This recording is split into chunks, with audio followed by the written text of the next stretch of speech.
and purity, and lighting them denotes dispelling darkness and going into light. On this note, I request the dignitaries to proceed for lamp lighting.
I request all to raise for the Somaya campus prayer.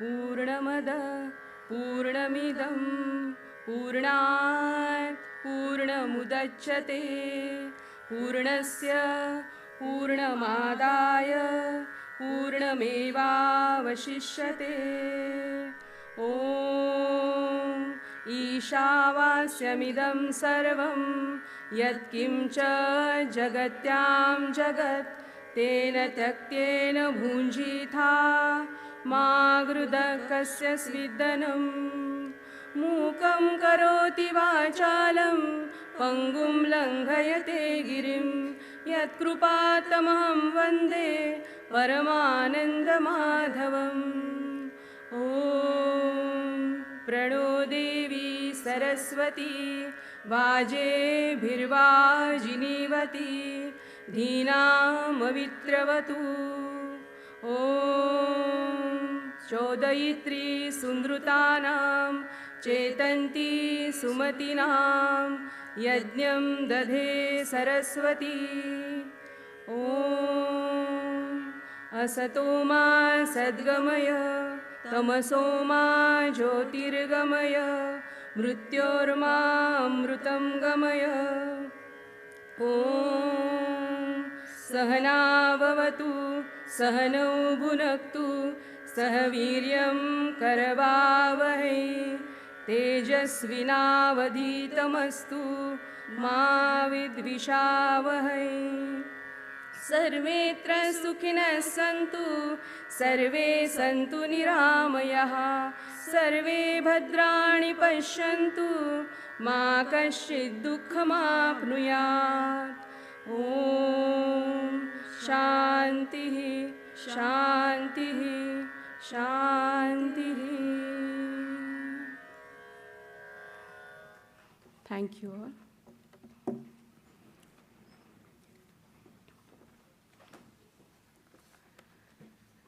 Now I invite Dr. Hindura Vaidande, Emeritus Professor and University Librarian, for the welcome address.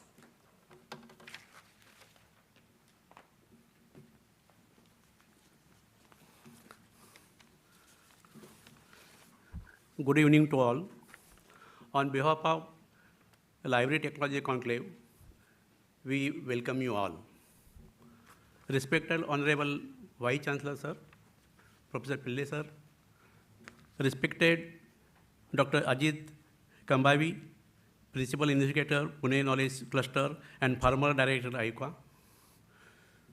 Respected, this is Dr. Jagdish Arora.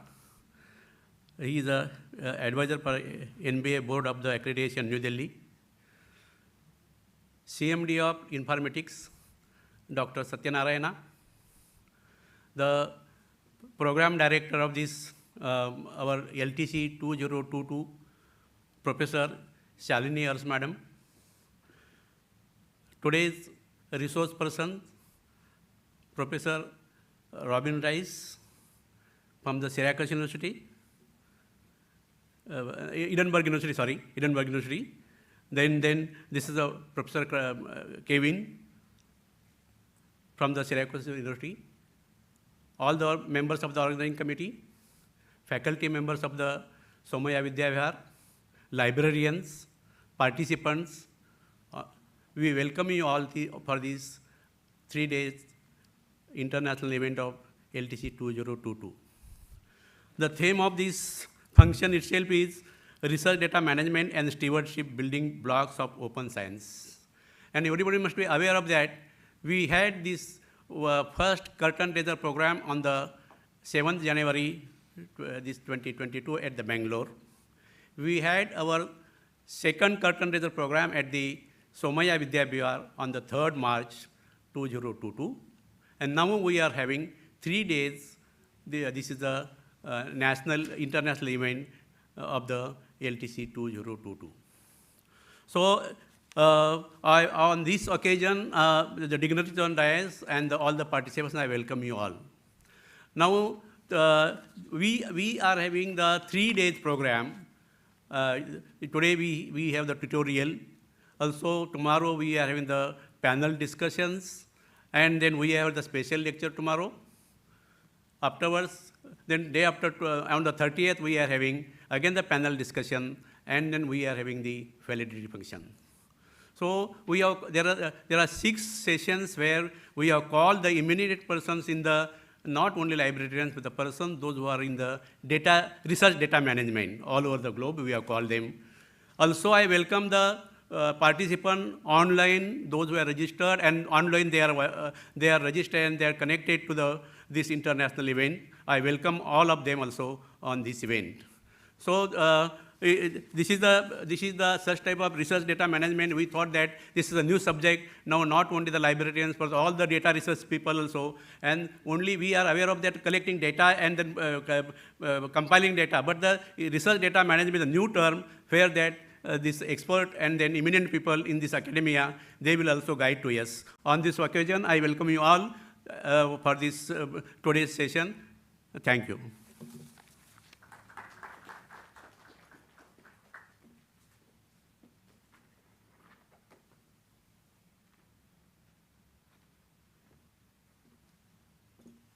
Thank you, sir. Now I request the data center team to display the video of our group of institutions, Somaya Vidya Vihar, to brief about Somaya group of institutions.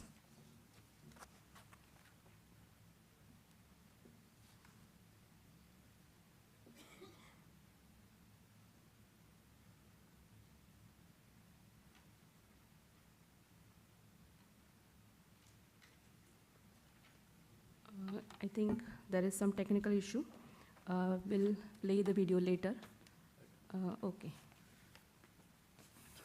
So again, we wanted to mention about this Somaya Vidya Vihar University and Somaya Vidya Vihar. This is a Somaya Vidya Vihar campus was founded in the year 1959 by the late Padma Bhushan Sri K.J. Somaya, 1902 to 1999. In the 5 decades, it has grown in the large educational complex with 34 institutions catering diverse fields of education such as humanities, engineering, education, medicine, management, pure sciences, mass communication, with more than 4,000 students and more than 4,000 faculty, 40,000 students and more than 4,000 faculty members, staff, and along with the 65 acres.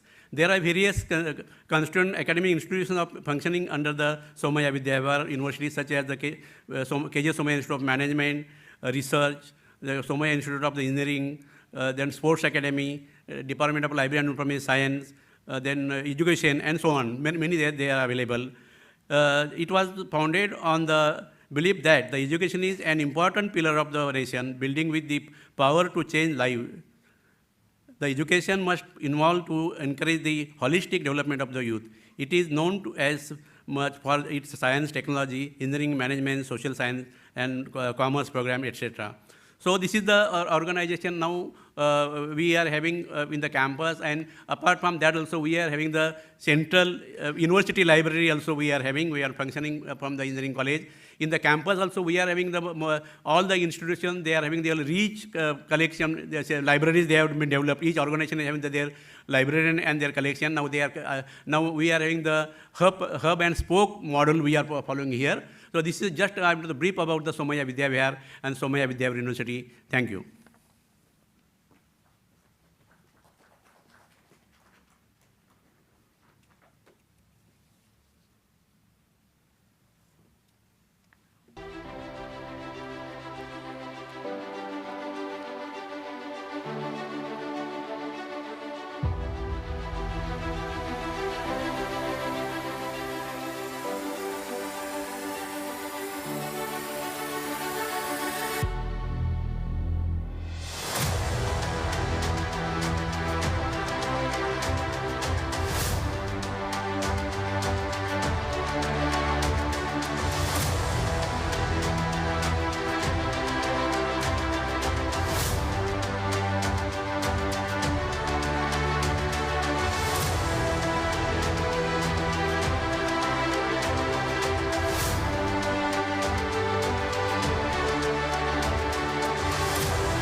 Thank you so much. Yeah. Now I invite Professor Shalini Aras, Founder Chairperson, Myra School of Business, Mysore, and our conclave chair to brief about the conclave. Over to Madam, please.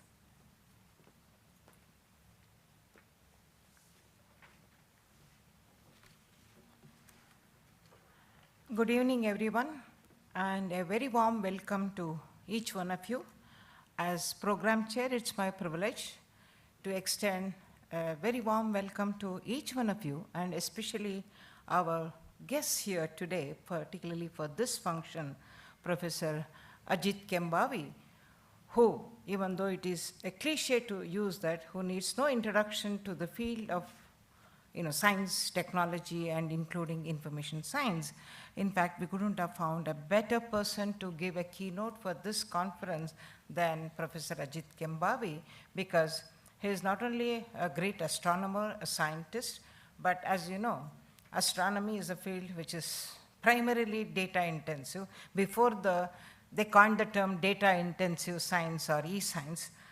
In fact, if you look at the history of e-science, you would go back to how data is important for discovery and how data storage and then reuse is also credited to Tycho Brahe, who was an assistant to actually Boyle, who developed the, he used the astronomical data that was available, Kepler's, and then Kepler used the astronomical data collected by Brahe and then developed the theory.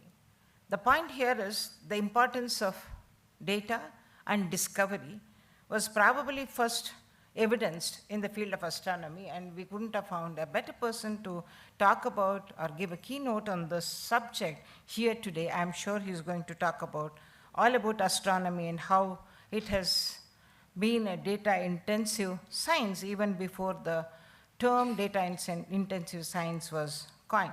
So a very warm welcome to you, Professor Ajit Kambavi, for this, and we are privileged to have you to give the keynote for our LTC 2022 conclave on research data management and stewardship, building blocks for open science. We are also privileged to have Dr. Jagdish Arora, who again is very familiar to the library and information science profession as well as the academics, particularly in India, because he headed the InflibNet, Information and Library Network, which is a UGC inter-university center, and he led the, I would say, from the front, many of the initiatives that InflibNet undertook during his tenure, and a special mention must be made of several repositories that he created. So he certainly knows the tough job of creating a repository, data repository or records repository, and also developing a framework for it. So we are indeed privileged to have you, Dr. Jagdish Arora, to inaugurate this conclave. And we began today's conclave, as is the norm with many of the conferences, with 2 tutorials. And we have with us today the resource persons who are responsible for this tutorial. I'm sure the participants here would agree with me that they were privileged to have, in a sense, a RDM 101 course in a day through our resource persons, Dr. Robin Rice, and also Professor Kevin Croston here. Welcome to you again, once again. Thank you for accepting our invitation and being here, Robin and Kevin. Thank you. And of course, there are other resource persons, panelists, keynote speakers who are here. Well, I would be actually intruding upon the whole program if I go on listing all of them, because you have had an opportunity to look at the people who are going to be there tomorrow and day after on the screen. So in a sense, my job is now reduced because we have seen the program schedule. But let me just take a minute or maybe few minutes of you to give you an overview of how we got here for the LTC 2022 in the sense of as far as the program is concerned. As I mentioned earlier, the theme of this conclave is research data management and stewardship, building blocks for open science. So how did we get here to this topic is interesting in one sense, primarily because we had last year LTC 2021 on the theme of e-science and digital libraries, building communities for collaboration. In a sense, that theme led to the current theme of RDM and stewardship for building blocks for open science. Because this library technology conclave, to go back to the series that we are talking about, is primarily a platform that has been conceived by informatics, especially CMD Satyanarayana, to bring together these 2 or 3 things or 2 or 3 forces that actually shape the library as well as the, I would say, research and education field. Because the alliance between scholarship, science, and libraries is millennia old.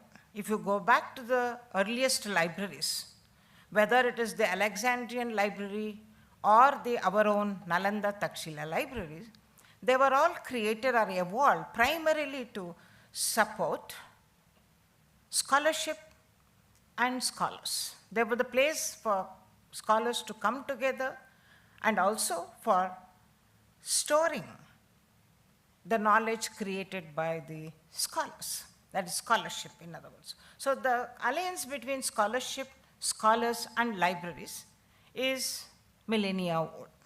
And in one sense, I would say open science, whether you go back to science or go back to scholarship, there is this intimate connection or alliance between libraries and scholarship. What is the other one here? The technology part.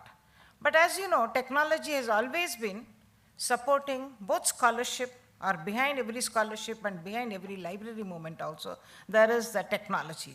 Whether you look at the contemporary technologies of clay tablets of 1500 BC or the computer tablets of today or the 21st century, you will find that these technologies have always been behind this task of archiving, communicating knowledge between scientists, between scholars. So that is the alliance, that is the theme of LTC, Library Technology Conclave. There is the scholarship, technology, and libraries.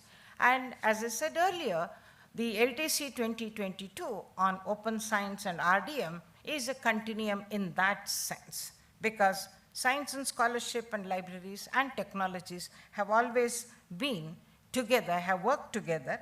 And our objective here is to strengthen that in the context of the latest, you can call it the big thing, that is the open science. If you look at open science, there are various connotations.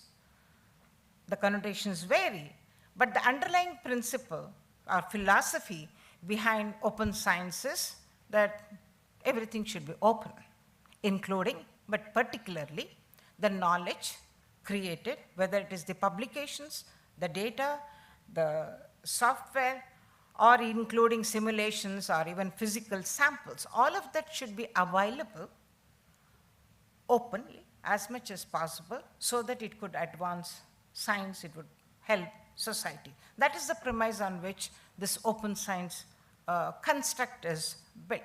In one sense, even though, as I said, it is millennia old, this connection between science, scholarship, etc. If you look at only open science itself, the term open science was coined by Shubin, Darrell Shubin, in the year 1985, when he wrote an essay on closed and open science, trade-offs in a democracy. That was in the year 1985. So as per the record, that is the first time that the term open science was used. And in fact, Shubin was actually revisiting the concept, particularly what is known as the Mertonian paradigm, or you can call it as the doctrine of Republic of Science, revisiting his essay or his work, because Robert K. Merton's KUDOS, that is the acronym KUDOS, which stands for communism, and I will not explain because all of that is here. I will not take much of your time to explain what does KUDOS stand for, universalism, disinterested, because these are considered as the tenets of science. So Shubin was actually revisiting that to consider, and then he came up with this idea of extending that for open science, or with the concept of open science. But then that was in the year 1985. So for about 70s, 80s, 90s, this idea of open science was there, but not I would say, rigorously discussed or even debated, because sporadically here and there people were mentioning this term open science. But there were other forces that led to the current situation that we are in, wherein open science has become a movement. Today we can say open science is a movement, and we have got here to this open science movement through various paths. One of them is through sciences, which I said some of these people were already advocating for openness in science. Some people even trace the origin of open science to the origin of modern sciences, or the emergence of modern science itself, and then the scientific journal, because until the scientific journal, the first scientific journal of 1665, the Philosophical Transactions of the Royal Society was actually developed, or rather I would say invented, in quotes. Until then, science communication was primarily a kind of a secret one, in the sense between scientists through anagrams they would actually communicate. With the scientific journal, well, it became more open. So some people even trace the origin of open science to scientific journal itself. What I'm trying to tell you here is to give you an overview of these kinds of forces. The emergence of scientific journal in 1665 is one such milestone if you want to go back there, or if you want to use the term open science, then we go to 1985 when Daryl Shubain used this term.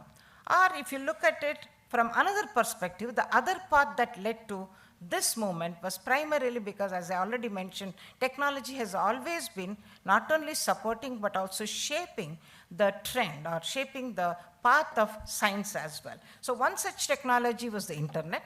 So in the 1990s when the internet emerged, so then people started saying that, people also got used to free and open information, easily accessible free and open information. So that led to the open access movement, with which many of you are familiar with. So open access movement, the Berlin Declaration, all of that led to the open access movement. So in one sense, that is another path that led us to the open science movement that we are in today.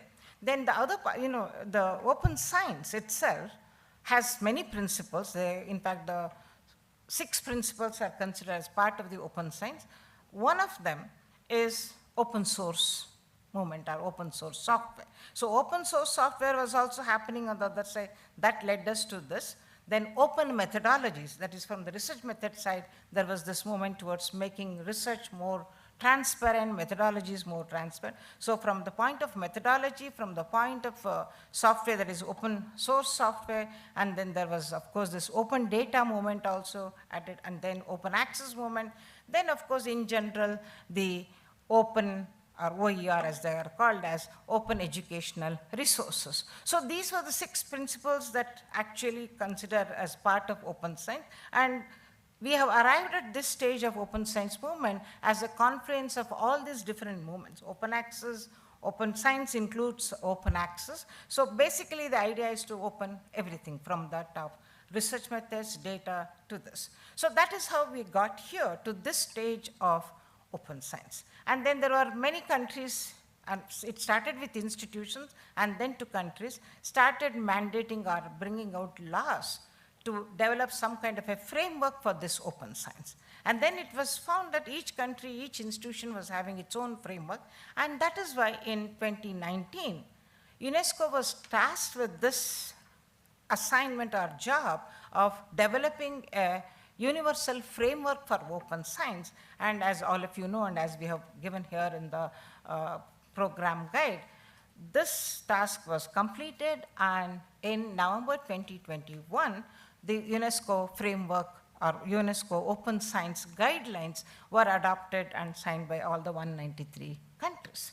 So that is how we have got to the stage wherein globally you have some kind of an open science framework that propels this movement forward in a hopefully more unified, more coordinated manner. And that is one of the reasons why we decided to have this theme as the theme for LTC 2022, because it's now time. And as far as India goes, in India too, there was another particular document, I would say, or development, that is the STIP, Science, Technology, Innovation policy of the government of India. The draft one was released in December 2021, which also clearly at least makes a mission statement of open science, including research data management. So that is the reasoning and logic behind choosing this theme of research data management and stewardship, building blocks of open science. The reason is that it is time for us to come together. It's time for us to understand the benefits as well as some of the concerns of both the scientists as well as others, and then discuss and take it forward and start the conversation. That is the primary objective of this conclave, LTC 2022. That is, let us start the conversation, let us strengthen the movement of open science, particularly through research data management. And we also, coming from the library information science field, we believe that this is one frontier that in India too, because we have, I mean, as you have seen, surveys have indicated that we have not yet taken some definitive steps as far as the library profession is concerned towards this end. So that is the, as I said earlier, that is how this theme of research data management and its stewardship, because stewardship is important. Libraries have been the stewards, have always been the custodians of publications. Now it is time for us to be the custodians of, or look at how we can be custodians of research data as well. So that is the theme of this conclave.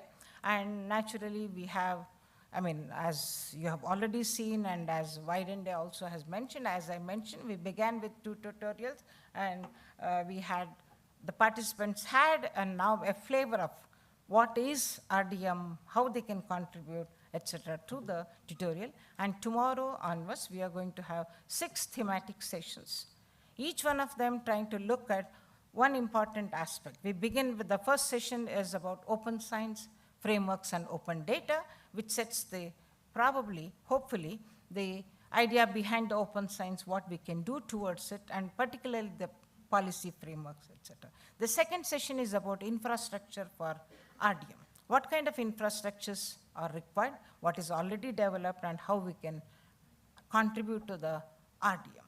So like this, there are 6 sessions. I will not take much of your time, and then I will conclude with this, saying that this is the theme, and then let us start the conversation. I request each of the participants and the stakeholders here, scientists as well as the library information science people, all stakeholders, to start the conversation about RDM, stewardship, and open science, and take it forward. That's from me about the theme as well as the LTC 2022. As you already know, this is the 6th in the conclave series, and LTC has always been, as I mentioned earlier, been focusing on technology for science, scholarship, education, etc., as you see, based on the various themes of LTC. So thank you so much. Once again, welcome to conclave, and start the conversation. Thank you so much, ma'am, for putting light on the theme. Now I invite Mr. N.V. Satyanarayana, Chairman and Managing Director, Informatics India Limited, Bangalore, to elaborate more about Informatics Group. Over to you, sir.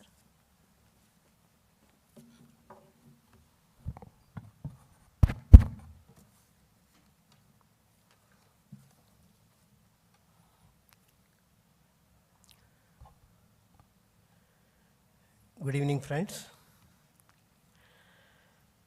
My hearty welcome to all of you for this inaugural function of the Library Technology Conclave 2022.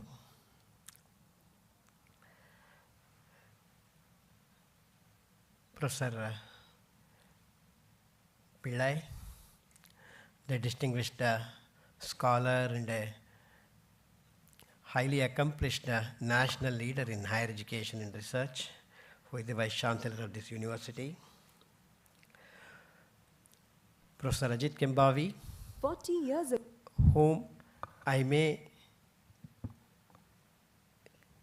call as the architect of the leading library consortium in India, the one you know, started by InflibNet, which is now called eShow Sindhu.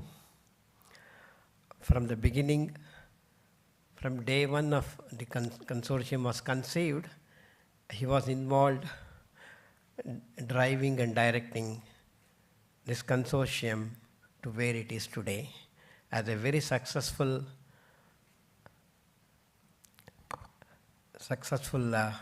service to the whole country in the academic and research sector. And Dr.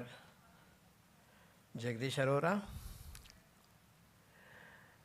whom all of you know here, most of you at least, who took InflibNet to the next level and completely transformed it from library-centric services to scholarship-centric, a lot of research information-centric services, and even moving InflibNet's activity to the next level of ranking research output of the country. And Dr. Shalini Aras, the program chair of this conclave, who has put in a very rich content, very relevant for all of you to, as a take home. And Dr. Hindura Vaidande, Emeritus Professor in the university here, Somaya University, and also the University Librarian. Once again, I welcome you all to this event jointly organized by Informatics, our company, and Somaya Vidyavihar University here in Mumbai. At the very outset, I would like to thank the Somaya Vidyavihar University, and in particular Professor Pillai, whom I have known since his days for several years as professor in MG University, Kottayam, and later who achieved the highest level as the chairman of UGC. So thank you, sir, and your university librarian, Professor Vaidande, for this excellent partnership which has led us today to organize this event. About informatics, 2 years ago we completed 40 years. When I look back, when we started, it was a time where there was no internet. So we always pride ourselves as a pre-internet online company. When there was an internet before, there was online before internet. Those pre-internet period was one phase of our activity, using the currently available online technology and whatever emerging digital technology. We were driving the market in India in that phase of about 15 years, starting from 1980. And internet became a strong driving force for our very business, and the technology internet started driving us in our second phase, which continues to drive our business as much as everybody's life today,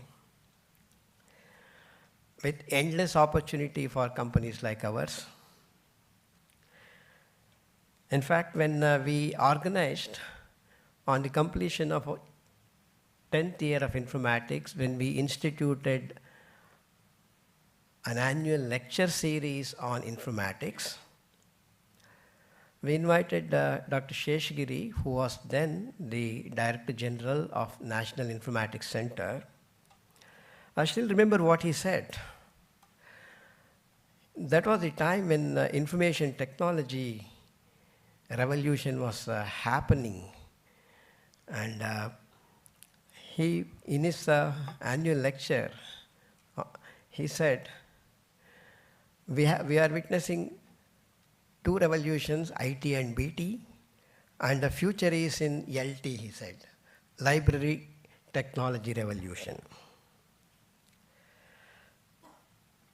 And certainly it seems so in the coming days and coming years, when we talk about library technology revolution for changing not just the information, but not just the libraries, but what the libraries service that is providing information. In effect, it will be a kind of another kind of information revolution driven by technology. That's what he meant that time. So with this, in this period, we have come out with many product services. It was an exciting time for us, and continues to be a very exciting time with very many growth opportunities, as I said. And I can put our achievements in the past and where we are heading in about a 3 minutes video about informatics. And I request one of my colleagues to present it before you, to give you a glimpse of informatics yesterday and today. 40 years ago, when information was scarce and online was unheard of, informatics was envisioned with a digital vision by an entrepreneur working as a librarian then to bridge the global information access gap in the country. This pioneering vision is a global company today with products and services benefiting millions of users in the academic, research, and corporate segments around the world. India Today magazine described the venture as the first online information company in India for global knowledge access. Serving global information companies on a project for supplying consolidated Indian business information helped Informatics to ideate its first digital information product named India Business Insight, IBI. Credited with the enviable reputation as the pioneers in the online and CD-ROM-based information business in India, Informatics started creating new digital information products through 1990s. Neuromed on CD, a product initiative funded by NIMHANS Bangalore, was the earliest e-journal archive in India for Indian medical journals. Driven by the internet advantage, Informatics developed its first global information product named JGate. JGate is truly the world's largest database for journal literature by its coverage of over 50,000 journals. The journey has continued with continues to be driven by values with a passion to deliver excellence. Thank you.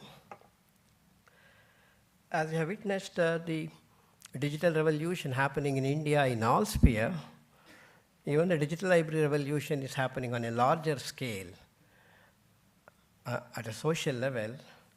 Solution with a strong digital library solution in the back end, which also won several awards in the recent past. So the journey continues, and at this point I would also like to mention the motivation behind starting the Library Technology Conclave, which is 6th in the series.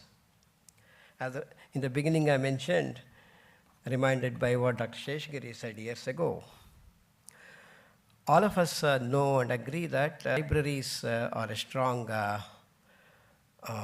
civilizational support for caring and storing and managing the scholarship for perpetuity, perpetually for posterity. The very shape of libraries from what it was centuries ago and today is completely changing, driven completely by technology. Beginning, if you go back to Gutenberg's period, the invention of paper, a technology civilization of today and tomorrow, is going to be continuously transformed by the emerging technologies. So this makes it imperative for us to be constantly in touch with technologies relevant to the libraries. And libraries, I must say, have been in the forefront of implementing technologies in the campuses, as most of us know, that the library management system, a fully automated library management system, what you call end-to-end library management system, was implemented in the campuses long before the campuses went completely automated. So libraries have been in the forefront, so that gives an impetus and motivation for us to carry this. As you are all aware, we Asian Digital Library Conference, where we played a major role as organizing partners. Following that, in 2000, in fact, in between the first first conference on digital libraries in 1996 was organized by us at a national level. And in 2005, we organized InfoVision as a mark of our completing 25 years, which was later handed over to an academic institution at that time. And we also used to have e-content annual series for a couple of years as our roadshow. And in 2016, we started LTC as an annual event in the last 6 years, which we hope to continue as the company's flagship brand, as a social activity to the information science community. When I say social activity, I must say here, while in conducting conferences, one can make money, this is a conference where we don't want to plan to make any money. We provide certain support and then leave it to the partner organization to conduct as a conference activity. We bring in program support and initial seed funding and a significant fund for that. And following that, we leave it to the organizations with one motive that, fine, if there is any surplus, it is for the organization and not for us, for the company. We will continue with that motto in all our future library technology conclave. Friends, with this, I once again invite all of you and also request you to support our Library Technology Conclave 2023, which will be announced in the valedictory function. Thank you very much. Thank you, sir. Today we have Dr. Jagdish Arora as guest with us. Dr. Jagdish Arora is a very First of all, I'd like to put on record that I did achieve a lot at InflibNet, but the guide handed over the platter to me and guided us at every stage of development. So I'd like to take this opportunity to thank Professor Kambavi here. So I would just like to mention that various movements such as open access, open data, open source software, as well as citizen-centric science movements have sought to address different facets of these crises in science. The open science movement consolidates all these movements and focuses on creation of an ecosystem which is designed that are published from India and reducing in open access directory. There are about 105 institution repositories from India, and I must say that National Digital Library, IIT Kharagpur, is playing a pivotal role in promoting, setting up of institution repository. So open access movement is doing very well. As far as policies are concerned, there are a number of policies, open access policies that are available. Council of Scientific and Industrial Research, CSIR, has an open access mandate. Department of Biotechnology and Department of Science and Technology have an open access policy. 2014 they've came up with that. Indian Council of Agriculture Research has an open access policy, and there is a Delhi Declaration on open access. So coming to open data, Ministry of Science and Technology launched the National Data Sharing and Accessibility Policy in 2012. Besides, Department of Biotechnology has also come up with a draft policy on biological data storage, access, and storage policies, and they have invited comments from the public to develop the policy formally. There are a number of open access data repositories that are available. One of them is Open Government Data, Open Data by Sikkim government. ICSSR Social Science Data Services. This is a repository that contains ASI and ISO data. And of course, it was set up by Implement Center for ICSSR as one of the projects.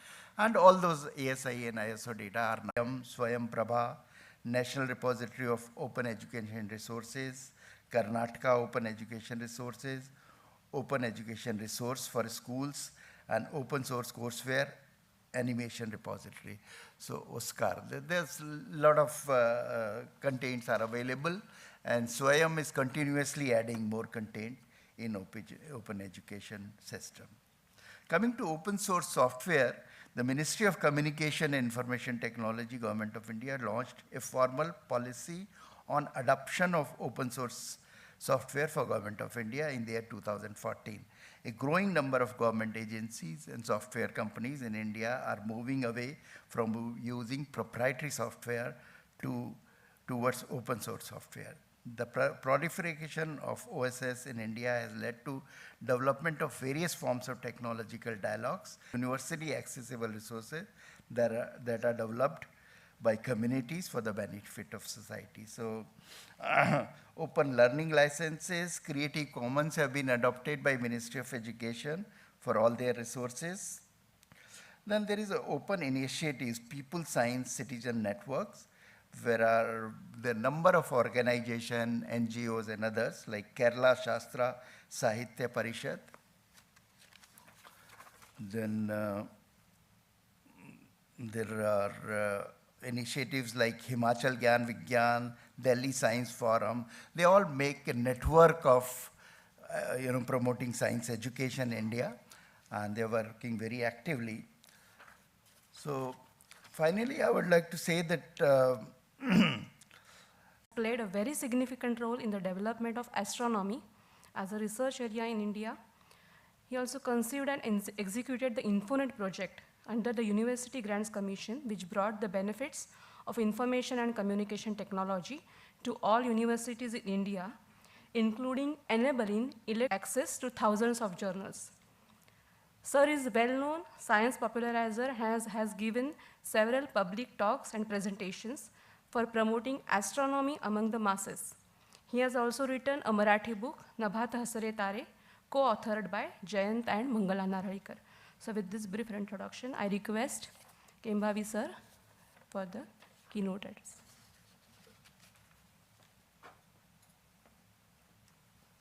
Thank you very much. So, can I have my... Okay.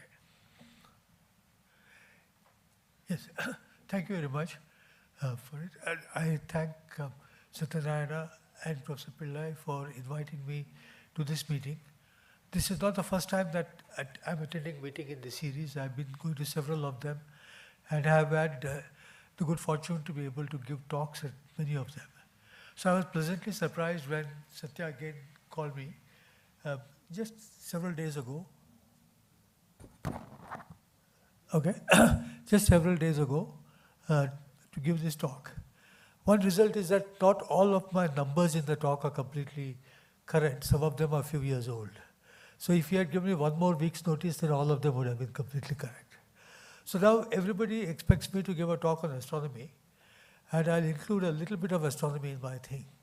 But if you look at the title of my talk, it says there are two examples of research data management. So one is astronomy and the other is the pandemic. Okay, so we are all still living through the pandemic. So the number of people wearing masks here is much smaller than it used to be in the past. And then, but that does not mean that the pandemic has gone away. It could rear its head again any day, so we'll have to be still careful. So you may ask me, what is my qualification for talking about data on the pandemic? And I'll come to that as I go along. So my intention in combining these two data streams, astronomy and the pandemic, is to show how different it can be to gather one kind of data from another kind of data, and still the underlying principles remain the same. Right? So when it comes to data, you see that the number of people in the world is 7 billion. The number of astronomers, for example, is about 14,000. Right? So which means that however much data we generate, it is the data generated by the normal person which dominates the world of data. And then there has been a particular explosion since we talk about data in social media. And so you have here, there are 350 GB data generated per minute in all the in the videos which are uploaded onto the YouTube. Then 4 billion Google searches and 6 billion text messages sent every day worldwide, which is about around 450 GB of data. Right, so at one time, when I first started working in data, I had a disk which had 26 megabytes in it, and another disk which was spare with another 26 megabytes. So here you're talking of 450 GB of data from just text messages. So we live in a completely different world. Right, so if you add all this together, then you've got about 2.5 exabytes of data generated per day. That's a very, very large quantity of data. Right, so then data comes from completely unexpected sources. And much of the big data is actually generated, for example, in grocery retail. So when you go to a shop, and you don't have to go to the US for that now, just think of Big Basket. Right, so all of us now order things from Big Basket, but they have to make sure of what is available, what is not available, forecast demands. And then in an economy like the US, a developed economy, the responsibility is much greater, because you have all the holiday periods, you've got the Christmas shopping, and we're going to take into account all that, right, and all the fresh vegetables. So this kind of normal human activity, which is completely indispensable, and astronomy is a dispensable science. This kind of normal human activity is an indispensable science. So that is where the important data is being generated. And then you see that as you go to more complex activities, the data becomes more complex. I don't have time to go into it. And this is the data which is projected. I mean, I couldn't project it to 2022 now. And so you see that there's very, very large quantities of data that we're going to deal with. So I'm going to, but not talk about this most interesting data that I have mentioned here. But I'm going to go into two data domains. And it has already been mentioned by the eminent people who spoke before me, is that astronomical data is the most ancient of data. And that's simply because you look up at the sky, you see the stars there, you see the galaxy, and then the planets moving around, and then you begin to wonder about them and you begin to gather data. Astronomy is always is a science of big data. Right? It does not matter. Kepler was mentioned at Tycho Brahe. Tycho Brahe collected the data, and Kepler used it to establish the shape of the orbit of Mars.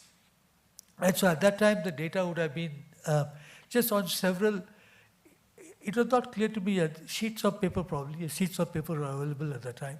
And then the data was on those, and Kepler worked on that. It was very large amount of data because it had to be handled, and even simple mathematical things had to be invented to handle the data. So which means that if you have got pioneering data, you always end up doing pioneering work. But also you need to use pioneering, I'm sorry, in diameter. The biggest telescopes that we have are more than 10 meters in diameter. And then you see how many objects does it have? This is a little bit outdated, let's say 4 or 5 years outdated, so the number of objects has gone up now. So 933, close to 1 billion objects are there, individual objects. And then all the data on all these objects is available. It's available for the asking. So it's meaning that You could sit anywhere in India. You could sit in Mumbai here, or you could be in Assam, or you could be in Tamil Nadu. And then you can access all the data which is freely available.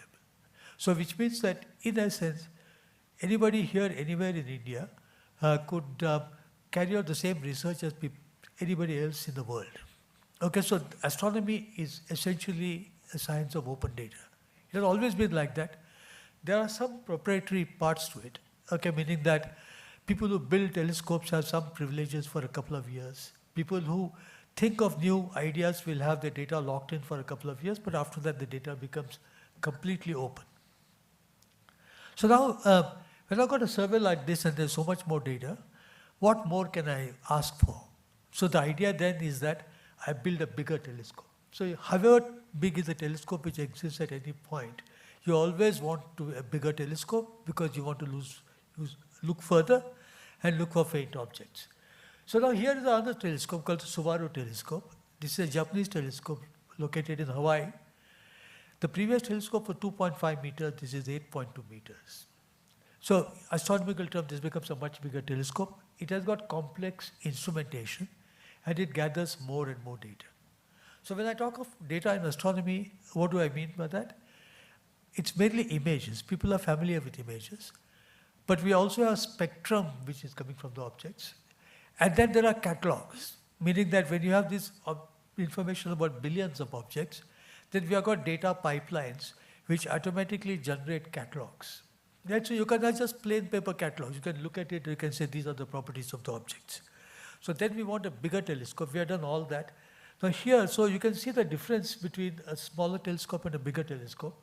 On the left is you have got the SDSS images, which have generated thousands and thousands of research papers. And on the right, you see that exactly the same field, exactly the same objects, but you see that there are more objects and that every object you can see greater detail because the resolution is higher and also the telescope being bigger and because the exposures are longer, it looks deeper into the sky. Now, what are the facilities which are available in India for these kind of observations? So you have got Astrosat, which is a satellite. It's a platform located in space from which we carry out X-ray observations, ultraviolet and optical observations. Then we have got the Aditya L1 mission, which is going to be launched later this year to observe the sun. And then we have, in the future, we'll have the 30-meter telescope, in which India is a partner. It's going to be located in Hawaii, and it's an international project. And then we have got the LIGO India project to detect gravitational waves, so which is awaiting final approval from the government of India. And then we have got the square kilometer array being built. In half of it will be in Australia and half of it will be in South Africa, but India is again an important partner in this venture. So when you look at Astrosat, it's there up in space. It was launched in 2016. It was expected that it will be active for 5 years, but it's going on very well now and has some more lifetime left. Now, it observes, it is in space because you want to detect X-rays and ultraviolet radiation being emitted by objects, which you can't do from the surface of the Earth because absorbed by the atmosphere. So all that I want to show you here, in order to contrast it with the COVID data, is the data pipeline. Because ISRO has launched a satellite and ISRO collects the raw data from the satellite, so which passes through several automatic pipelines until it is processed, and the data is finally delivered in a form which a researcher can use. Okay, and then the data is archived. Right, so which means that a researcher with limited knowledge of Astrosat, but who wants to carry out research in astronomy, in X-ray astronomy, can do that using this kind of a pipeline. So you have these pipelines working with all the major telescopes, and the pipelines deliver the image data, the spectroscopic data, and the catalogs, so which you can freely use. So here you've got about 200 terabytes of data of all kinds which is being generated per year. These are all these telescopes which I have mentioned. These are one-time telescopes. I mean, you can go to an object and you can spot it. But the most wonderful information in astronomy comes from objects which are varying. and they could be either pulsating stars, or they could be binaries which are going around each other, or they could be, if you're lucky enough, you'll see an exploding star which goes into a supernova. And therefore you need a different kind of telescope here, a different kind of survey, so which is known as a, so here I got, for example, the Zwicky transient facility run by Caltech, and Professor Srinivas Kulkarni is leading that effort there. And so what happens here is that you go to one part of the sky, you take a large area of the sky, and then you keep observing it again and again and again. So the idea is that you see the changes taking place in the sky. So you've got varying objects, you've got new objects which are coming up, and the most wonderful results can be obtained from them. Right? So then you have got this facility for rapid follow-up. So let us suppose that you see a variable object, a new variable object which comes up in the Zwicky transient facility. Then instantaneously the information is conveyed to a whole network of telescopes which are known as the growth network, and one of which is located in Ladakh here in India. And then these are not very large telescopes, but what they do is that they can go on observing that variable thing that you have found. And the idea of having these telescopes all over the world is that, which means that you can observe this object for 24 hours with no interruption. See, because that becomes extremely important scientifically, is to observe an object without interruption. And that is achieved by this. So the moment a new object is discovered, within seconds, these other telescopes can keep observing it. And I would like to contrast that with what happened some years ago, when a phenomenon called a gamma ray burst was discovered by one of the American satellites. So they thought that they had spotted a thermonuclear test being carried out by the Russians in the atmosphere. And it took a long time to establish that it was actually a cosmic event. It had nothing to do with Russians or anybody else. The point is that even if you suspected that some such explosion had gone off, it used to take 6 months to retrieve the data. And by 6 months, that object would be dead, because it has got a lifetime of just a few days. And now the new technology, as I said, permits you to point your telescope anywhere in the world within a few seconds to spot an object. So that is what comes out of new technology. And then if you want to extend this further, then you come to what is called, it used to be called the LSST, but now called the Vera Rubin Observatory in the US. And there, you've got a large telescope, which is 8.4 meter telescope. It is not yet online. It's going to come online in shortly. And then it goes on observing the sky again and again and again. So each part of the sky, they're accessible to it, will be visited 1,000 times in 10 years. So what I'm doing here is to take you, I'm taking you through development of telescope technology to gather the data and how the data is kept and how the data is distributed. Right? So, then using all this data painlessly requires what is known as a virtual observatory. So where you'll have the telescopes anywhere in the world, and where you've got the users anywhere in the world, and the users can use a concept like the virtual observatory and other similar concepts to very painlessly reach the data, find the data, to reach it, to retrieve it, and to analyze it. So this has been taken quite far by astronomers. Right, so then how do we use these large data sets? So we want to find patterns, we want to find correlations, classes, outliers. And what is very important for this is data analytics. Right, so you need domain knowledge, you need mathematics, and you need statistics for doing all the data analysis. And then you use visualization, you use data mining. And most importantly, in astronomy now, you need to use artificial intelligence, because the data is simply too much to be faced by a human being. Right? So now, having set the stage here for the second part of my talk, I'll go to the data on COVID-19. Now again, COVID-19 data is being gathered all over the world, and you can easily access the data. There's so many centers within the US, in Europe, in Britain, from which you can get much of the world's data about the COVID. But I'm going to talk about zooming in on the data. Okay, meaning that not to get the big picture, how many people have infected all over the world, how many people have died all over the world, but to get the picture for just one city, and that is the city of Pune.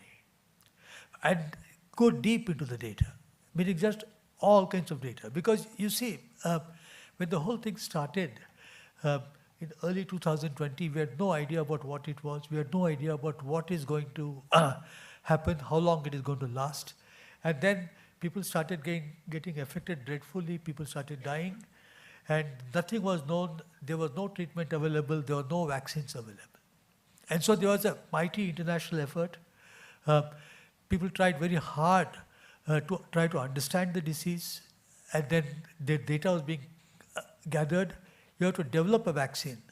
And it typically takes you 9 years or more to develop a vaccine, to test it, and to declare that it is safe, and to develop protocols for its use. So here we had to do it in months rather than in years. And that was a really great heroic effort. Right, so now the data that I'm talking about, these are the people who have led the gathering of the data for the city of Pune, but some of the work at least is being done in conjunction with other cities. So where do I come into the picture? And why am I talking about this data, having spent my life with astronomical data, is that now I am part of a project which is known as the Pune Knowledge Cluster, so which was set up by the Office of the Principal Scientific Advisor, and there are 5 other such clusters in the country now.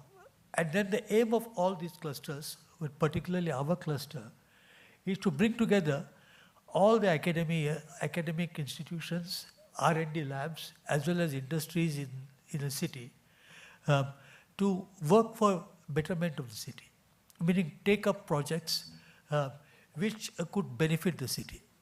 So the kind of focus areas that we work on in Pune are health, environment and sustainability, sustainable mobility, big data and AI, and capacity building. So we conduct all kinds of courses. The courses can be for high school students, high school teachers, and they can be for expert people in different fields. And then we take up projects in environment. And even before our activity started in August 2020, but even before we started started our activity, COVID had struck. Right, so Professor Shashidhara and others in the city, so they set up a COVID task group, and Professor Vijayaraghavan, who was then the PSA, gave all encouragement and all help for it. A task group was set up to carry out different kinds of works which are related to COVID data, not only COVID data, but the COVID disease. But what I'm going to concentrate on the data part of it. Right, so the kind of COVID projects that we have been working on all through the last 2 years, during which the pandemic has raged, is on this. The first one was called a Sero survey. So meaning that how many people in the city of Pune have actually been affected by the disease.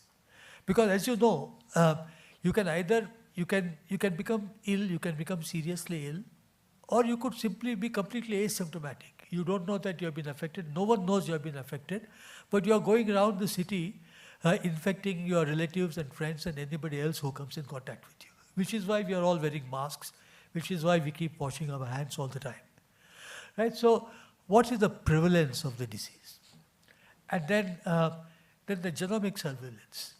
So we know that there are different kinds of variations. What kind of variants are present in the city, in a particular population? And the changing pattern of the disease is because there has been a new variant of concern. And for that you have to actually take the genome and sequence it all the time. Okay, then environmental surveillance. So meaning that, can I survey the environment to say that the disease is there before I can see it in a sufficient number of individuals? Right, so for example, look at wastewater. So the idea is to gather wastewater and then to test it for the presence of the COVID thing there, and if it is there, to sequence it to see what kind of variant it is. And that way one could set up an early alarm even before a large number of people get infected. Okay, then the data collection and analysis. Then long-term immunogenicity studies, meaning that you inject a person with the vaccine. What is going to happen over 6 months, 9 months, 1 year, 5 years? Okay, then creating a clinical database. So these are the different steps that we have followed here. I mean, I'll not, they're too small to see. So slightly magnified here. Unfortunately, I can't read it from the screen or not can I read it from my computer.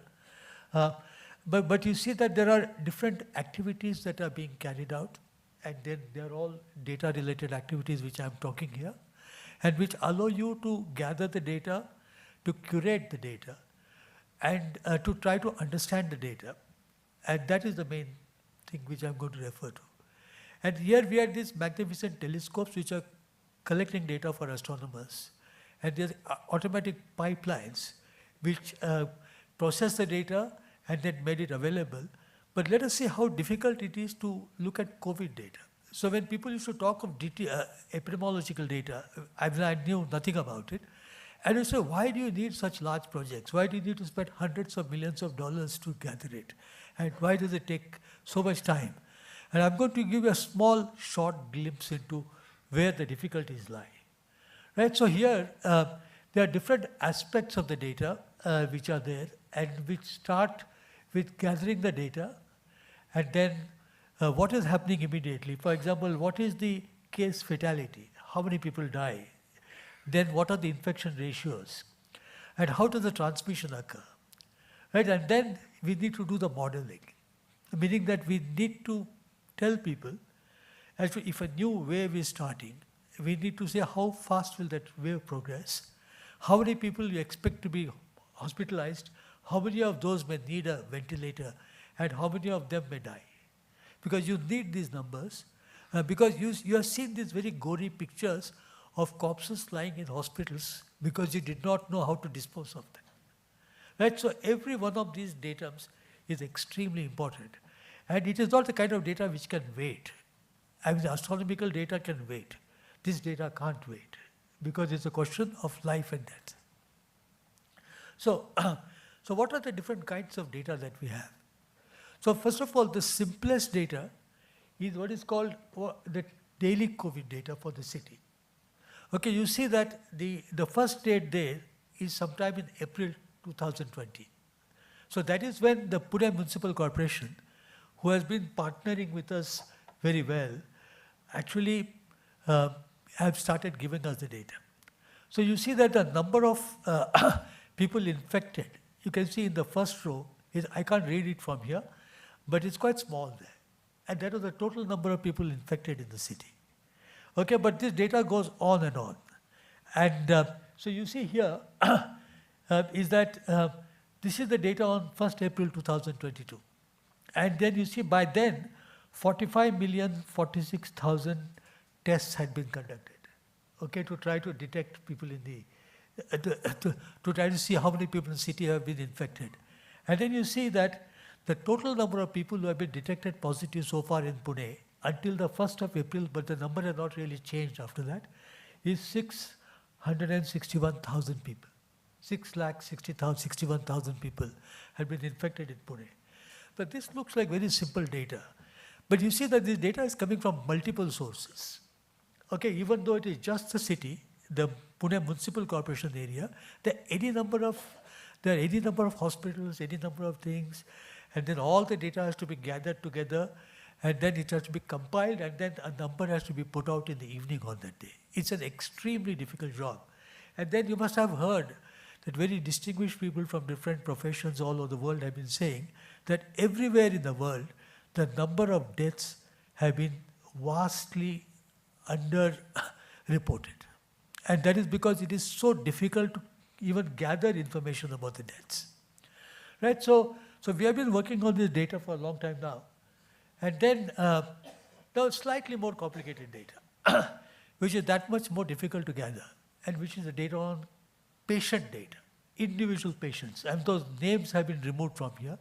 So this is what is called, it is called anonymized data. And then you see that for each patient, we have to know male, female, what is the age, and then where did they come from, the address of the patient. Okay, and then when were they admitted to the hospital, how long were they there, and did they become better and go home, or did they die? And what kind of treatment were they given? Were they given a ventilator or not? What happened? This kind of data is incredibly difficult to gather. Because just imagine a large public hospital and hundreds of people are coming in there to be treated. the people are lying on the floors there. You don't even know their names. And then all of that has to be gathered together. So we developed apps which people could use for that, which are sometimes effective, sometimes not effective. But then we had to depend upon people actually going to the hospital and collecting this data. So we set up a large group of people who could do that. And then finally, when the data actually comes in, there are amazing discrepancies in it. So data curation becomes an extremely important problem. So for example, a male can be put as female because not all names are completely distinguishable as male and female. You ask people for their phone number, they give you a wrong phone number because they don't want you to call them afterwards because you don't know what's going to happen to you. Okay, then the address. So it'll be behind Lotus Cinema. Okay, so now the postman can find it, the rickshawala can find it, but we want a geo-information system to be able to find it. Right, so geo-tagging, that is incredibly difficult with data like this. Right, so there's a Professor Joy Mervyn Montero in ICER, and he has been curating this data with 1 or 2 people, and it is really difficult. And then I asked him yesterday, what are the most difficult parts? Even the year and the date and the month can be transposed. Right, so everything that can go wrong does go wrong. So this is a magnificent example of data curation. But then the most difficult data. Right, you see something here on the board. What is it? Okay, so these are case papers. So if you are admitted to the hospital, there is papers next to your bed on the table. And the doctors keep coming and making entry on that. Okay, and that entry can be made in very haphazard way. It is practically indecipherable by people who don't have the expertise. And if you present this to an AI person and say that, can you devise an AI way of reading this data, they just burst into tears. Okay? So this is simply not what can be done by technology now. So how do we address this kind of data? So again, there are people called interns. They are interns because our budget allows us to employ interns. But some of the interns can be 55 years old. And that is their profession. They know how to decipher these things. And so there's a whole groups of them sitting and gathering this data and putting it in what you call the digitized form. Right? So here you can see different pipelines. The aim of the study is to develop a scalable pipeline to collect and digitize the data and so forth. And this is exactly what I've been doing as an astronomer. But now there are people who are now doing it for the clinical data. Okay, and then it falls into place as you go along. And here's other examples of this data. And so you can see how difficult it is going to be to do it. So we've seen that there are 666,000 people who have been affected by COVID in Pune so far. And this kind of data we have for 2,000 people. Okay, but it has been extended to about 6,000 people now because of the great difficulty in collecting and curating and digitizing the data. But even that becomes a great source of information. So then here is another kind of data. So this is the kind of report that you get from a PAT lab. Right, so because those people, they are digitized the thing and the report comes out in a nice PDF file. Except that we don't have access to the original PDF file. So what we have got access is to the scans of the PDF file. But the fact that the data is in this very regular form, okay, means that the AI people can work on it. So we have hired an AI company which looks at this thing. It looks at an image of a PDF file. And then it reads it, understands how to do it, and translates it to a digitized form. That's much more doable than deciphering the handwritten data. So I just want to show you a couple of pictures here as to how the data can be useful. Right, so you see that this is a 7-day rolling mean, meaning that you average over 7 days. And why 7 days? That is because everything changes on Saturday and Sunday. Okay, and then Monday, you will suddenly find, oh my God, COVID has gone down, happy. Tuesday is back up there, you see. So that is because the data is collected in different ways on different days. So you have to average it over 7 days. If you average it over 5 days, it doesn't work properly. Okay, so then here you have got here, on the left-hand side, you have got the number of tests which are conducted, and on the right-hand side, you have got the positivity rate. And you see that the positivity rate can go up as high as 40%, which means that practically every person who is being tested actually has got COVID. Okay, and who are the people who are tested? The people who have symptoms, and then their close contacts, and their slightly distant contacts. And what the attempt has to be, is to reduce the positivity rate to less than 5%. Because if it goes to less than 5%, it means that there are not enough people within society to make it a pandemic. Like, I mean, I can explain this to you better later, but I'm just quoting figures here. Right, so, and here is something which is another very important statistic. On the left-hand side, the number of cases detected have been plotted. On the right-hand side is you have got something called the case fatality rate. So what's the case fatality rate? Is that what is the fraction of people who have been detected as positive dying? And you'll see that the case fatality rate here is 2%, 4%, 6%, 8%, like that. Right? And so why is case fatality, why it is difficult to get this number? That is because you can say what the case fatality rate is today, but people who may die today could have been admitted over a 15-day period in the past. Right? So you require a lot of clever methods to tag that. And secondly, why do we need this number? That is because there's another number which is called infection fatality rate. So what is case fatality rate? It is, take the number of people who died and then the number of people who are detected as positive. Right? But then, as I told you already, for every positive person, there are people who are positive but who are not detected. Right? They are asymptomatic people. Right? And so you have got something called the infection fatality rate, which is more or less the same all over the world. Doesn't matter. You can do this out. Yeah. Okay. So which is more or less same all over the world. It changes a little bit depending upon how good are your hospitals and so on. And the infection fatality rate is there. Now, if a case fatality rate goes up, then it means that there are a lot of undetected cases in the thing. So how do we use this information? And so you see here, this is the city of Pune, and it has been divided into wards. Okay, so, and then they are called prabhags, which are sub-wards.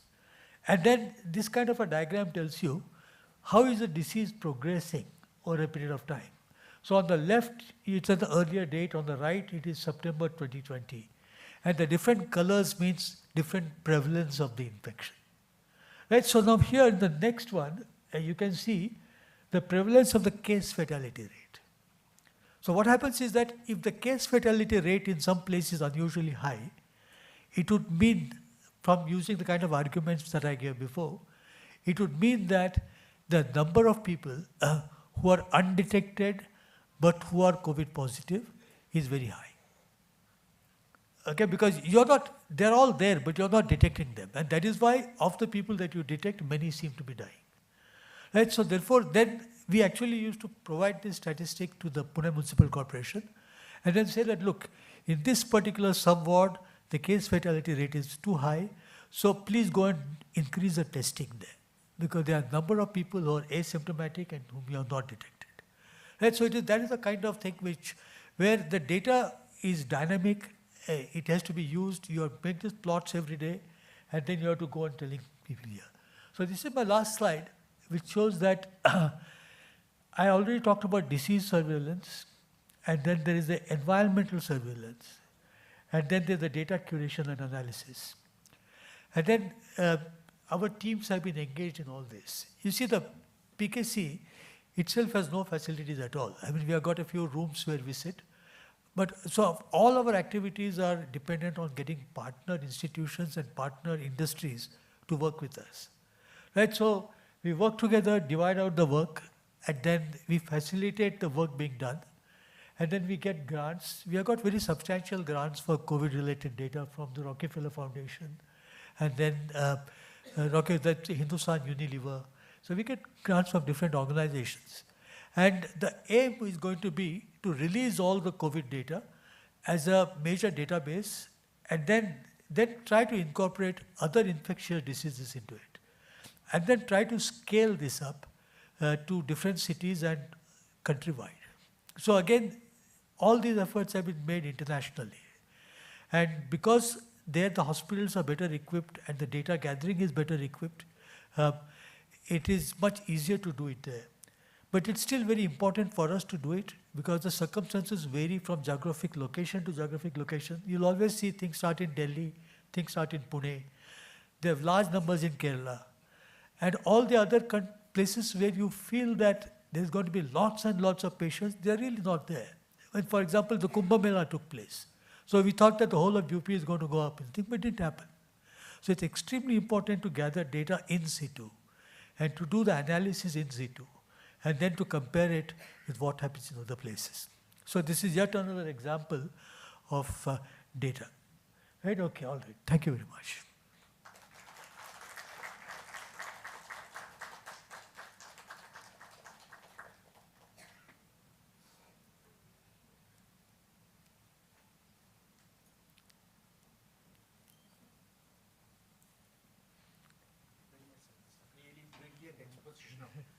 Quality of life and life management systems, how data, your data can be used. Your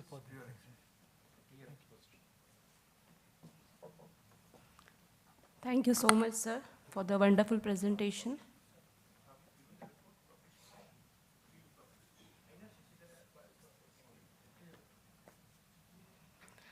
Now I request our Honorable Vice Chancellor, sir. I request Honorable Vice Chancellor, sir, for the presidential address. Over to PC, sir.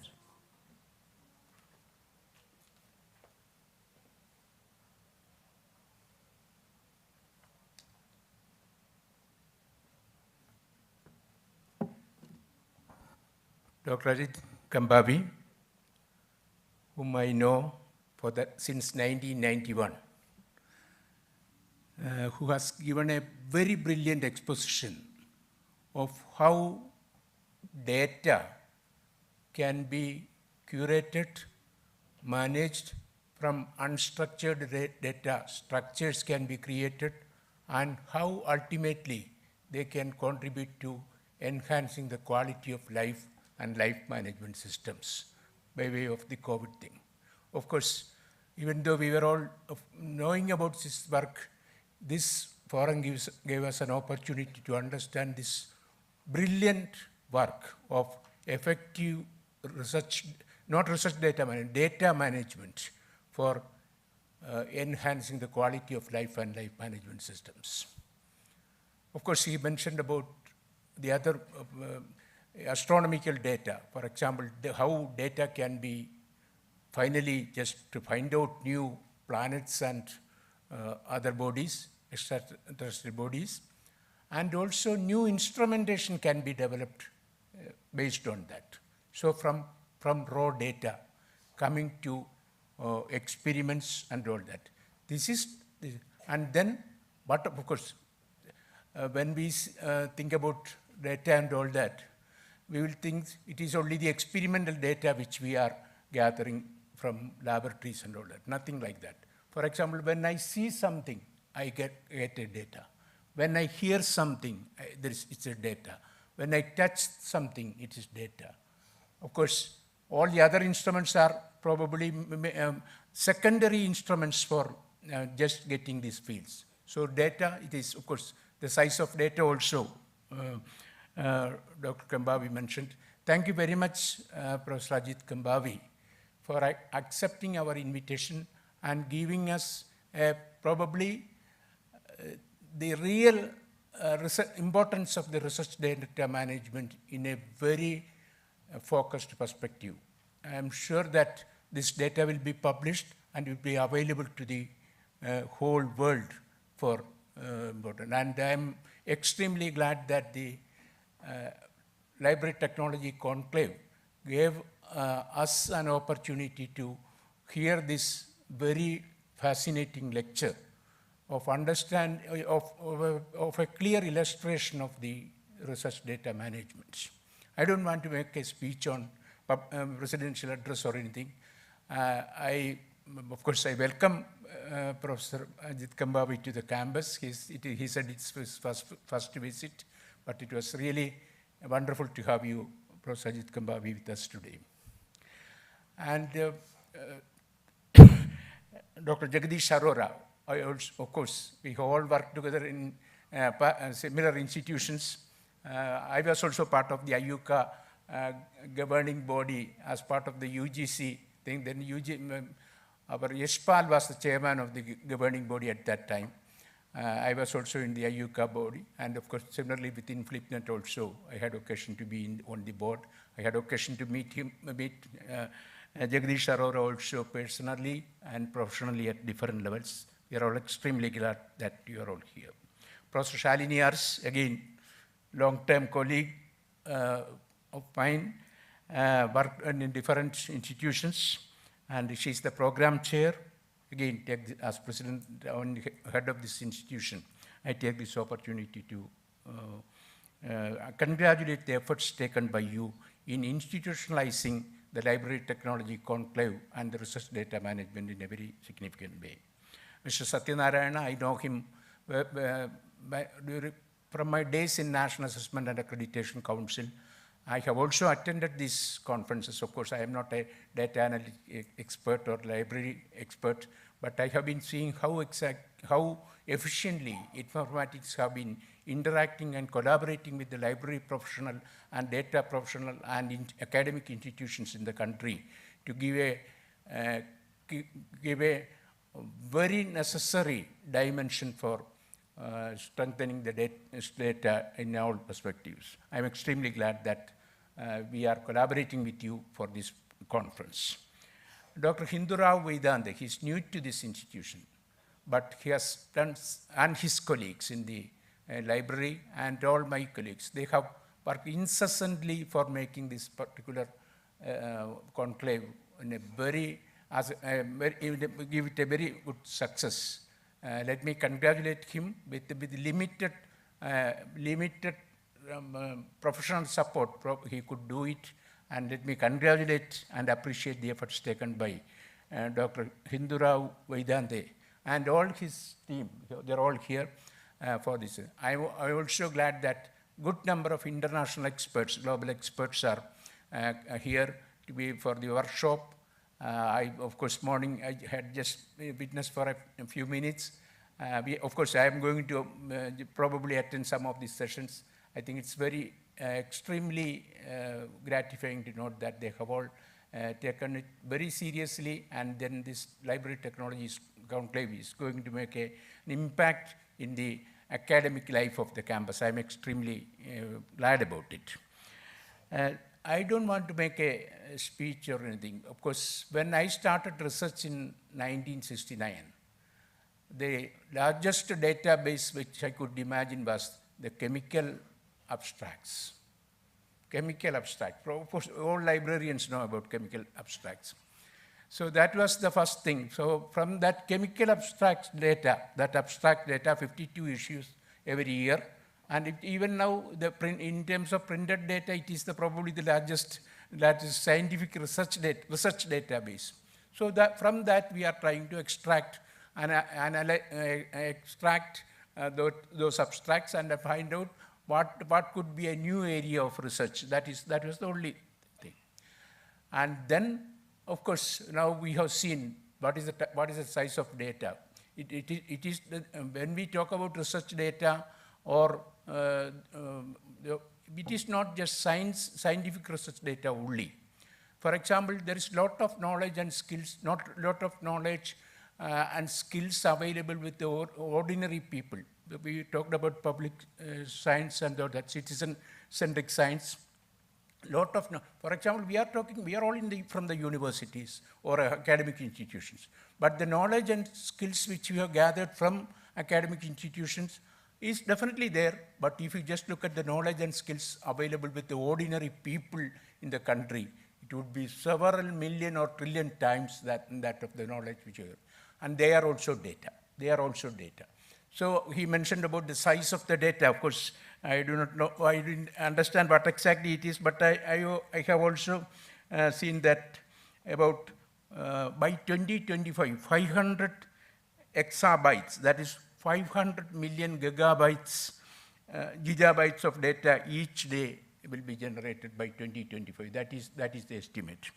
So how to analyze this? For example, artificial intelligence, machine learning, all these things are going to do a great deal of probably understanding, converting the unstructured data into structured data and making use out of it. And I am glad that this particular conclave is happening in a significant way. And it is also very important that the research data management has to happen in a systematic way. Professor Shalini has mentioned about the STIP 2020, how research data management policies, programs and practices can be developed. And also in the STIP policy, they mention about making the data. I just say data, making the data available or data made by government, public institutions. When I say public institution, private institutions are also public institutions in the sense that they are also serving the public cause and they are also from the public tax and payment of fees and all that. So this data should be findable, accessible, interoperable, and reusable. What is it? They use a fair. So, but this should go to the classroom. This should go to the researchers. For example, from the data of the COVID-19 analysis, Professor Ajit Kambavi mentioned, how much one can learn? How much one can learn? What type of, for example, in the epidemic analysis. So a lot of things can be learned. Of course, they have also protein sequence. And during the COVID period, we have also seen how data management has happened in a very revolutionary way during the COVID situation. For example, it was in August, after 4 months of this COVID thing, Dr. Kasturi Rangan, we invited Dr. Kasturi Rangan in a virtual conference, and all the academy presidents were there. What will happen to experimental science? Nothing. Laboratories are closed. Research scholars cannot go to the laboratory. Instruments are rusting. So we are all we are chemists, scientists. We are all just wondering what is going to happen. Then later, after 6 months, we saw that probably it was the year of science. Maximum collaboration, maximum data were analyzed, and we got medicines. He mentioned it earlier. We got vaccine in record time. In the history of human civilization, such a rapid thing. That is also a clear case of data management, available data management. People from maybe a village in Uttar Pradesh and a city in UK or city in, they all collaborated through such data management. So we see immense potentials of effective research data management for enhancing our capabilities. And of course, as mentioned earlier, artificial intelligence, machine learning, we can convert the unstructured data into structured data and then lead to discoveries and all that. Of course, you know about the Fourth Paradigm Institute under the original aeronautical laboratories. It was National Aeronautical Laboratories. There is a Fourth Paradigm Institute for how from raw research, raw data, new science, new knowledge can be generated. I am extremely glad that this conference is happening in a very significant way. This is only the inaugural session. We had 2 sessions of 2 workshops already over. Let me congratulate each and every one of you, the organizers, as well as the participants here across the world who is attending online, for taking this activity forward.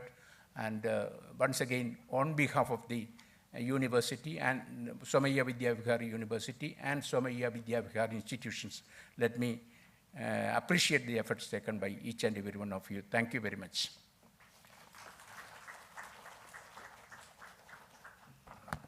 Thank you very much, sir, for the presidential address as well as the appreciations.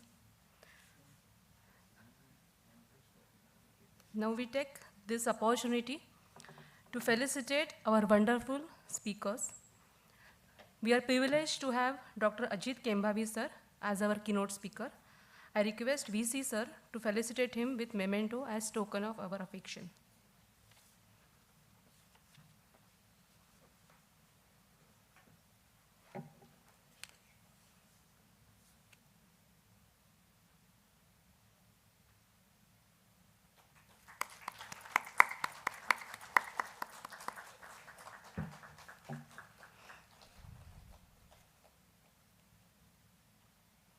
Thank you, sir. We are very fortunate to have Dr. Jagdish Arora, sir, as guest with us for this function. I request VC, sir, to felicitate him with memento as token of our affection.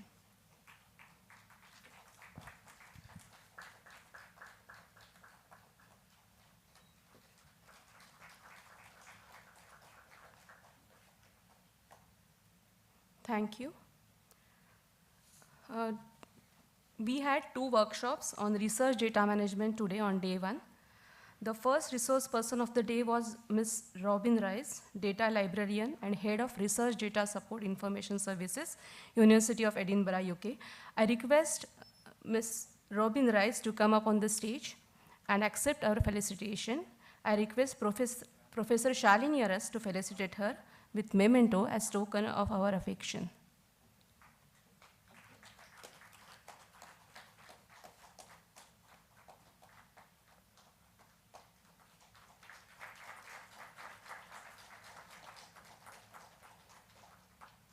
Thank you. Now I request the second resource person, Professor Kevin Croston, to come up on the stage and accept our felicitation. I request Professor Shalini Aras to felicitate him with memento as token of our affection. Professor Kevin Croston is Associate Dean, Research Distinguished Professor, Information Science, School of Information Studies, Syracuse University, USA. Thank you so much. So we are towards end of this inaugural function. On behalf of Department of Library Science, Somaya Vidyavir University, I am here to present vote of thanks. Our heartfelt thanks to Ms. Robin Rice for the wonderful presentation of Workshop 1. All the way from Edinburgh, UK, you traveled here for this program, ma'am. Thank you so much. Our sincere thanks to Professor Kevin Croston for the descriptive and an informational presentation of Workshop 2. Thanks for coming here right from Syracuse University, USA. Thank you so much. We take this opportunity to thank Dr. Ajit Kambavi, sir, for accepting our invitation and the wonderful keynote address. Thank you so much, sir. We sincerely thank Dr. Jagdish Arora, sir, for being with us and for delivering a very informative inaugural address. Our Somaya management is always supportive for all continuing education programs. Thanks a lot. Our VC, sir, was keen for happening of this conclave. He was instrumental in getting it done. Our heartfelt thanks to you, sir. Thank you so much, Team Informatics, for opting our Somaya University campus for the 6th conclave. Thank you so much. Our sincere thanks to Shalini madam for supporting, for the support in planning and executing of each and every event of this conclave. Thank you so much, Professor Shalini Aras. Thanks a lot, all resource persons, panelists, anchors of all sessions to be held on 2nd and 3rd day of this conclave. We thank Dr. Monica Khanna, Director, Somaya Institute of Management, KJSIM, and her team for making the auditorium and lab available for this conclave. A big thank to their staff for their enthusiastic support. We thank Muskan Madam and her public relations, that is PR team, for their assistance in conclave. Thank you so much, Muskan Ma'am and team. Thank you so much, Mr. Mahavir and his team from Data Center. Without their unconditional support, that is IT support, nothing could have been done. Nothing could have been moved ahead. Thank you so much. Our sincere thanks to all heads of SOMA institutions. Thanks a lot to you all. Last but not the least, our sincere thanks to all wonderful participants. And thanks to everyone who has helped for occurrence of this conclave. Thank you so much. Now with permission of VC sir, I hereby announce the conclusion of this inaugural function. And I request all to proceed for the dinner at Govinda Canteen, ground floor of this building. Thank you so much. Have a great day ahead. I also welcome Mrs. Robin Rice's husband for the attending the function, and welcome here. Thank you. So now we are going for the dinner here next to the this building ground floor, where our staff members, they will guide. All are requested to have a dinner, not to leave without dinner.